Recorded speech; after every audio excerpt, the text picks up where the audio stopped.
So Argentina কালকে জিতবে এবং এবারও চ্যাম্পিয়ন হওয়ার মতো টিম আর্জেন্টিনা। মেসির কাছ থেকে অনেক প্রত্যাশা। সারা বিশ্বে কোটি কোটি সমর্থক অধীর আগ্রহে বসে আছে খেলা দেখার জন্য। আগামীকাল সকালে আমার প্রিয় দল আর্জেন্টিনা মাঠে নামছে, প্রতিপক্ষ হয়ে আছে আলজেরিয়া। ডিফেন্ডিং চ্যাম্পিয়ন হিসেবে আসলে মাঠে নামতে পারার যে অনুভূতিটা সেটা আসলে ব্যক্ত করার মতো নয়। আমি চাইবো আমার প্রিয় দল আর্জেন্টিনা কালকে বিপুল ব্যবধানে জয়লাভ করুক এবং আমি চাইবো যে এবারও আমরা আমাদের যে টাইটেল সেটা আমরা ধরে রাখতে পারি। যেহেতু আর্জেন্টিনা সমর্থন করি সেক্ষেত্রে প্রত্যাশা একটু বেশিই থাকবে। আর দেখা যাচ্ছে আমাদের বর্তমান যে স্কোয়াডের যে অবস্থা, বিশেষ করে মেসির কাছ থেকে অনেক প্রত্যাশা এবং অন্যান্য যে সমস্ত তরুণ তুর্কি যারা আছে তারাও ভালো করবে আশা করি। আমার মনে হয় যে মেসি কালকে একটা অথবা দুইটা গোল করবে এবং আর্জেন্টিনা জয়যুক্ত হবে। এটা হতে পারে 2-1 অথবা 3-1, এটাই আমার প্রেডিকশন আর কি।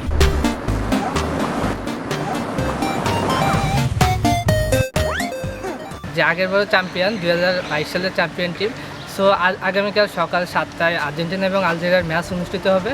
সো আমি আশাবাদী যে আর্জেন্টিনা 3 গোল করবে এবং তার ভিতর মেসি 2টা গোল করবে। সো আর্জেন্টিনা কালকে জিতবে এবং এবারও চ্যাম্পিয়ন হওয়ার মতো team Argentina. So famous Argentina জয়যুক্ত হবে। 2022 সালের ন্যায় আমি আশা করি যে এবারও আমাদের আর্জেন্টিনা বিশ্বকাপ জিতবে। সারা বিশ্বে কোটি কোটি সমর্থক অধীর আগ্রহে বসে আছে খেলা দেখার জন্য সকালের। তো আমি মনে করি যে 2 গোলের ব্যবধানে জিতবে এবার, আর মেসি ভালো একটা খেলা উপহার দিবে আমাদের দর্শকদের।